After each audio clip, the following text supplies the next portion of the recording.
नमस्कार मित्रों, आपके अपने YouTube चैनल में आपका स्वागत है।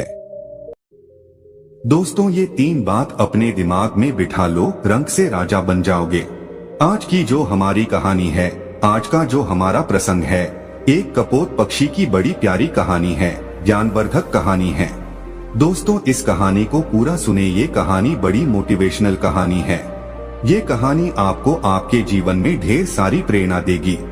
इस कहानी को यदि आप गौर से सुनते हैं और इसकी 3 बातों पर यदि आप अमल करते हैं, तो प्रिय दर्शकों, आप इस संसार में किसी भी कोने में रहें, संसार के किसी भी कोने में घूमें, आप कभी भी किसी भी संकट में नहीं पड़ सकते। ये कहानी आपको आपके जीवन में ढेर सारी प्रेरणा देगी। इस कहानी में ऐसी 3 ज्ञानवर्धक बातें हैं, इनको आप जरूर सुने। दोस्तों, शुरू करते हैं आज की प्यारी सी कहानी। एक जंगल में 2 कपोतक पक्षी रहते थे। बारिश का मौसम था, झिलमिल झिलमिल बारिश बरस रही थी। तब दोनों कपोतक पक्षी एक वटवृक्ष के खोखले में जाके बैठ जाते हैं और बारिश मूसलाधार बरसने लगती है। तभी उनके पास एक तीसरा कपोतक पक्षी उड़ता हुआ और भीगता हुआ आता है और उनसे कहता है कि थोड़ी जगह मुझे भी दे दीजिए, मैं बारिश में भीग रहा हूँ। लेकिन उस वटवृक्ष के खोखले में इतनी पर्याप्त जगह नहीं थी कि 3 पक्षी आ सके, क्योंकि दोनों पहले बैठे हुए थे। क्योंकि इतनी ही पर्याप्त जगह थी जिसमें दोनों बैठे हुए थे। अब तीसरा पक्षी उड़ता हुआ भीगता आता है और उनसे जिद करने लगता है और उनसे कहता है कि आप मुझे थोड़ी जगह दे दीजिए, मेरी सहायता कीजिए। जब दोनों पक्षी ही जो पहले से बैठे हुए थे वो इनकार कर देते हैं, वो कहते हैं कि यहाँ पे इतनी पर्याप्त जगह नहीं है जो हम आपको बिठा सकें। तब वह भीगता हुआ पक्षी कहता है कि तुम मूर्ख तो नहीं हो जो मुझे जगह नहीं दे रहे हो। तब वो दोनों पक्षी कहते हैं कि भाई, हमारे पास इतनी पर्याप्त जगह नहीं है, हम दोनों ही बड़ी मुश्किल से इसके अंदर बैठे हैं।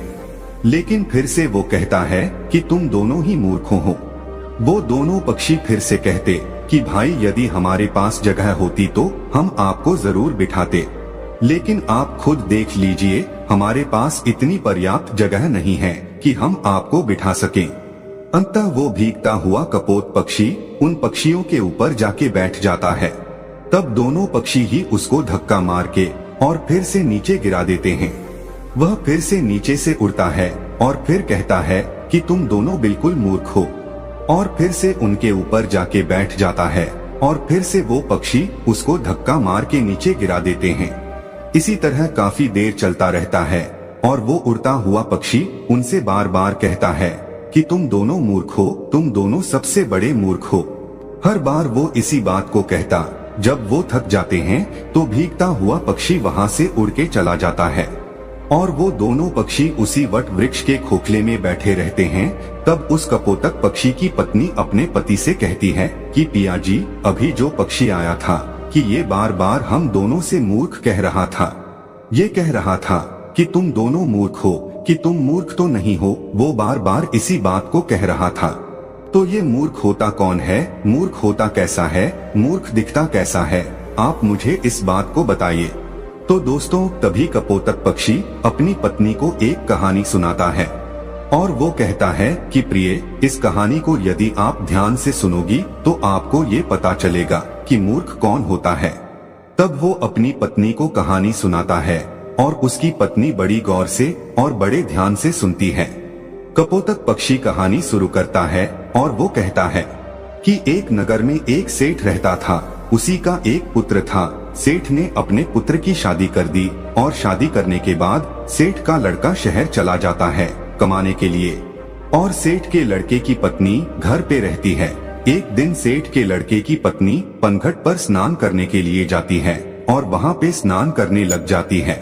तभी उसके पास में 3 राह चलने वाले व्यक्ति आते हैं और सेठ के लड़के की पत्नी से कहते हैं कि बाई, हम बड़ी दूर से आए हैं और हमें बहुत तगड़ी प्यास लग रही है, इसलिए आप थोड़ा हमें जल पिला दीजिए।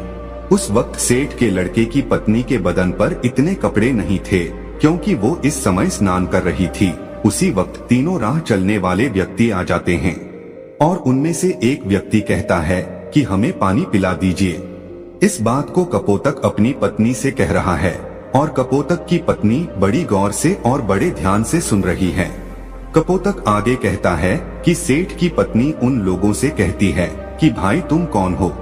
तब उनमें से एक राह चलने वाला व्यक्ति कहता है कि हम यात्री हैं और हमें बहुत प्यास लग रही है, हमें थोड़ा पानी पिला दीजिए। उस व्यक्ति की इतनी बात सुनने के बाद वो सेठ के लड़के की पत्नी कहती है कि यात्री तो सिर्फ 2 होते हैं, तुम कौन से यात्री हो। अब वो व्यक्ति बड़ी सोच में पड़ जाता है। वह सोचने लगता है कि हमें खुद को ही पता नहीं है कि हम कौन से यात्री हैं। वो यात्री उस सेठ के लड़के की पत्नी को कोई जवाब नहीं दे पाता है। तभी दूसरा व्यक्ति बोलता है और वो कहता है कि मुझे बहुत तगड़ी प्यास लग रही है और प्यास के मारे मेरे हलक सूखे जा रहे हैं, इसलिए आप मुझे पानी पिला दीजिए। वह सेठ के लड़के की पत्नी कहती है कि भाई तुम कौन हो। तब वो व्यक्ति जवाब देता है और वो कहता है कि मैं अनपढ़ गवार हूँ, आप मुझे पानी पिला दीजिए। तब उस सेठ के लड़के की पत्नी कहती है कि अनपढ़ गवार तो सिर्फ 2 होते हैं, तुम कौन से अनपढ़ गवार हो ये बताओ, तब मैं तुम्हें पानी पिलाऊंगी। लेकिन वो भी कोई जवाब नहीं दे पाता है। वो भी सोचने लगता है कि मुझे खुद को ये पता नहीं है कि मैं कौन सा अनपढ़ गवार हूँ। वो कोई जवाब नहीं दे पाता है। फिर तीसरा व्यक्ति कहता है कि बहन जी मुझे पानी पिला दीजिए, प्यास के मारे मेरे प्राण निकले जा रहे हैं, यदि कुछ देर मुझे और पानी नहीं मिला तो मेरे प्राण ही निकल जाएंगे, इसलिए आप मुझे पानी पिला दीजिए। तब सेठ के लड़के की पत्नी उस व्यक्ति से कहती है कि भाई तुम कौन हो, तुम बताओ, यदि तुमने बता दिया तो मैं तुम्हें जरूर पानी पिला दूंगी। वह कहता है कि मैं मूर्ख हूँ, आप मुझे पानी पिला दीजिए। अब सेठ के लड़के की पत्नी कहती है कि इस संसार में 2 प्रकार के मूर्ख होते हैं, तुम कौन से मूर्ख हो। दोस्तों अब वो भी इस सवाल का कोई जवाब नहीं दे पाता है। वो भी बड़े सोच में पड़ जाता है कि मुझको खुद को पता नहीं है कि मैं कौन सा मूर्ख हूँ। उसको कुछ सूझता नहीं है, कुछ आता नहीं है, कुछ जाता नहीं है। वह कोई जवाब नहीं दे पाता है। इस कहानी को कपोतक अपनी पत्नी से कह रहा है और उसकी पत्नी बड़े ध्यान से और गौर से सुन रही है। आगे कपोतक पक्षी कहता है कि वो तीनों व्यक्ति पियासे ही पनघट से जाने लगते हैं। जब वो वहाँ से रवाना होते हैं तो सेठ के लड़के की पत्नी उनसे कहती है कि भाई आप मेरे घर चलिए, गांव से कुछ ही दूरी पर इसी रास्ते पे मेरा घर है, वहाँ मैं आपको जरूर पानी पिला दूंगी। तो दोस्तों वो तीनों यात्री उस सेठ के लड़के के घर आ जाते हैं और सेठ के लड़के की पत्नी स्नान करके और कपड़े पहनकर अपने घर आ जाती है। जैसे ही वो तीनों व्यक्ति उस सेठ के घर पहुंचते हैं और साथ में सेठ के लड़के की पत्नी भी घर पहुंचती है, तभी उसके ससुर की नजर अपनी बहू पे पड़ जाती है। तब उसका ससुर सोचने लगता है कि मेरी बहू किन मर्दों के साथ घूम रही है, इसका पति विदेश गया हुआ है, इसका पति बाहर गया हुआ है कमाने के लिए और ये पराये मर्दों के साथ घूम रही है।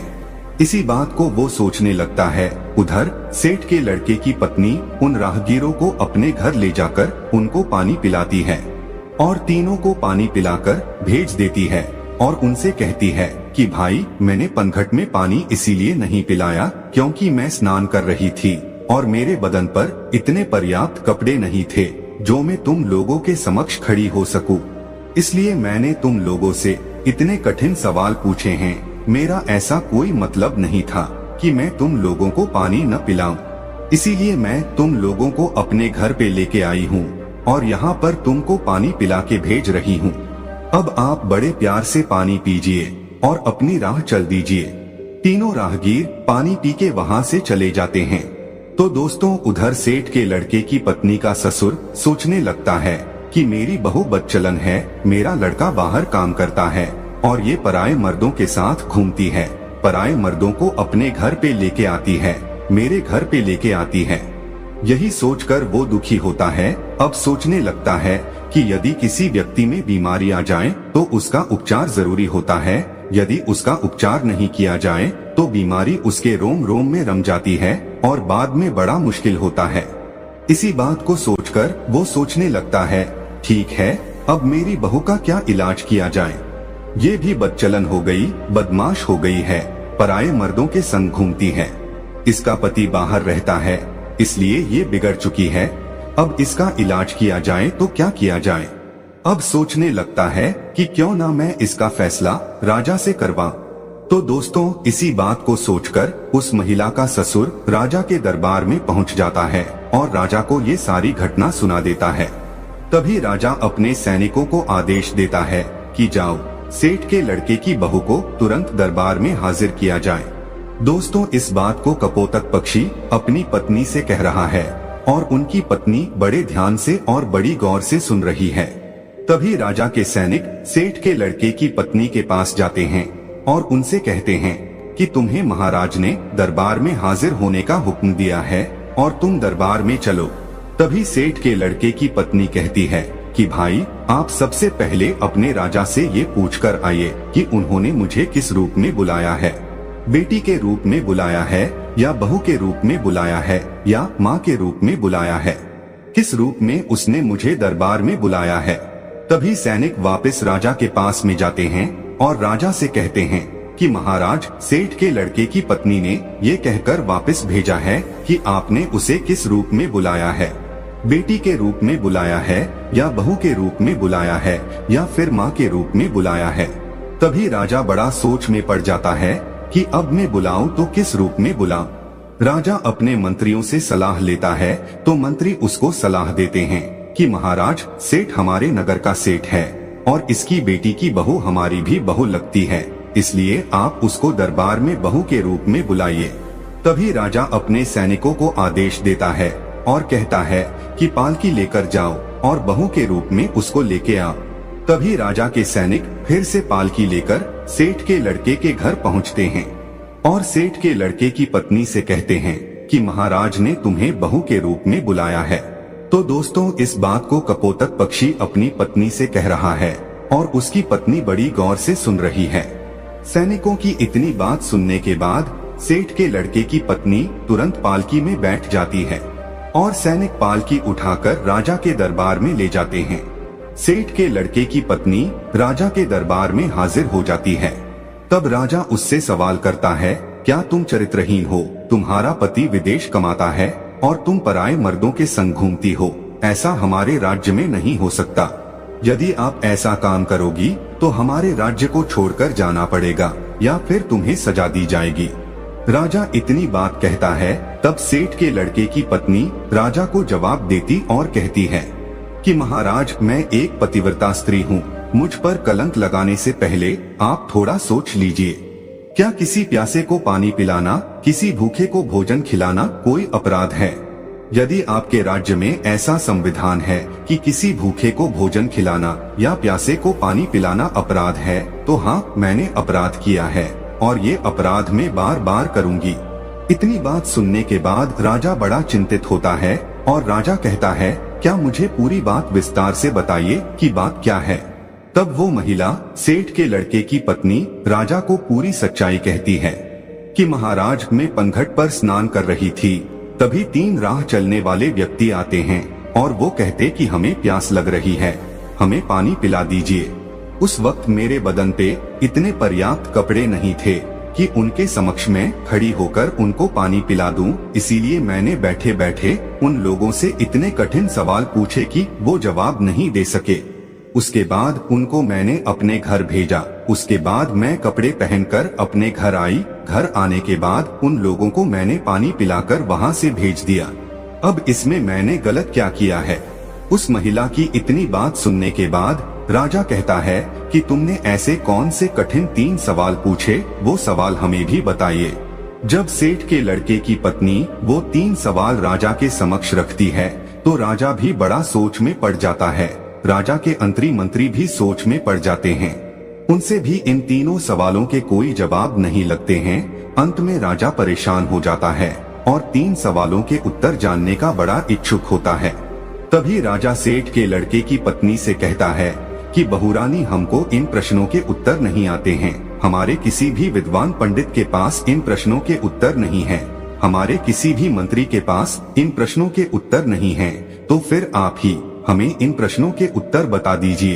तब वो महिला सेठ के लड़के की पत्नी हाथ जोड़कर के राजा से कहती है कि महाराज, ये तीनों प्रश्न बड़े अनमोल हैं और इनके उत्तर उनसे भी ज्यादा अनमोल है, इसलिए आपसे विनती है, इन तीनों प्रश्नों के उत्तर मैं आपको बता दूंगी, लेकिन बदले में मुझे क्या मिलेगा? वो महिला कहती है कि महाराज यदि सौदा हो तो बराबर का हो। वो महिला सेठ के लड़के की पत्नी बड़ी चतुराई से अपने दिमाग का इस्तेमाल करती है। तभी राजा बड़ी सोच में पड़ जाता है और अंततः राजा परेशान हो जाता है। सोचने लगता है कि तीनों प्रश्न बड़े अनमोल है और इन तीनों प्रश्नों का उत्तर भी बड़ा अनमोल है। इनको जानना बहुत जरूरी है। यही सोचकर राजा कहता है, दोस्तों कहते हैं ना कि जो राजा मूर्ख हो उसको कोई भी लूट सकता है, और आधा राज्य पे आप शासन करोगी और आधे पे हम करेंगे। ठीक है, आप आपके तीनों अनमोल प्रश्नों के उत्तर हमें बता दीजिए। दोस्तों सेठ के लड़के की पत्नी वो पूरी लिखावट करवाती है, आधा राज्य अपने कब्जे में लेती है और फिर उन तीनों प्रश्नों के उत्तर बताती है। और वो कहती है कि महाराज अब गौर से सुनो तीनों प्रश्नों के उत्तर। पहला प्रश्न, यात्री संसार में दो ही हैं। अब दो यात्री कौन कौन से हैं? कि महाराज पहला सूर्य और दूसरा चंद्रमा, जो रात दिन चलते रहते हैं और संसार में भ्रमण करते रहते हैं और संसार को रोशन करते रहते हैं। यही तो यात्री है, सूर्य और चंद्रमा। दूसरा सवाल कि महाराज अनपढ़ और गवार दो चीज है, वह है अन्न और पानी, जो हर किसी के साथ में रहते हैं, विद्वान लोगों के साथ भी रहते हैं और मूर्ख से मूर्ख लोगों के साथ भी रहते हैं, उनका लालन पालन करते रहते हैं। यही सबसे अनपढ़ और गवार है, जो अज्ञानी को भी वही स्वाद देते हैं और विद्वान को भी वही स्वाद देते हैं। तीसरा सवाल, मूर्ख भी दो प्रकार के होते हैं। पहला मूर्ख है जो मेरा ससुर है, जो अपने घर की बात को एक दूसरे से आके कहता है, वही सबसे बड़ा मूर्ख होता है। यदि मेरे ससुर ने इस बात को मुझसे आकर पूछा होता तो वहीं पर इनको मैं पूरी सच्चाई बता देती। मेरे घर की इज्जत नीलाम नहीं होती, मेरी इज्जत इस तरह भरे दरबार में उछाली नहीं जाती, मेरे घर की बदनामी नहीं होती, इसलिए सबसे पहले बड़े मूर्ख मेरे ससुर हैं। तब राजा कहता कि दूसरा कौन है? तब महिला कहती है कि महाराज दूसरे सबसे बड़े मूर्ख आप हैं। एक वो राजा होता है जो बगैर सोचे समझे कुछ भी फैसला ले ले, वही सबसे बड़ा मूर्ख होता है। इसलिए दूसरे सबसे बड़े मूर्ख आप है। आप भी एक ऐसे मूर्ख हैं जो मेरे 3 सवालों के बदले में मुझे आधा राज्य दे दिया, तो आप भी सबसे बड़े मूर्ख हैं। तो दोस्तों अब राजा को गुस्सा बहुत आता है, लेकिन वो कुछ नहीं कर सकता, क्योंकि अब वो भी महारानी है, आधे राज्य की महारानी है, आधे सेना उसकी है, आधा राज्य उसका है। अब राजा कुछ नहीं कर सकता था। तो दोस्तों इस तरीके से अपने दिमाग का सदुपयोग करते हुए उस सेठ के लड़के की पत्नी एक महारानी बन जाती है। तब कपोतक पक्षी अपनी पत्नी से कहता है कि प्रिय, सबसे बड़ा मूर्ख वही होता है जो अपने घर की बात को बाहर निकाल दे, अपनी घर की बात को अन्य लोगों से कहे, अपनी घर की बात को एक दूसरे से कहता रहे, अपनी घर की बात को अपने घर में ना रखे, वही सबसे बड़ा मूर्ख होता है। और दूसरा मूर्ख वो होता है जो किसी के कहने पर भी अपना सब कुछ लुटा दे। ये 2 प्रकार के ऐसे मूर्ख होते हैं, इनका कुछ नहीं हो सकता।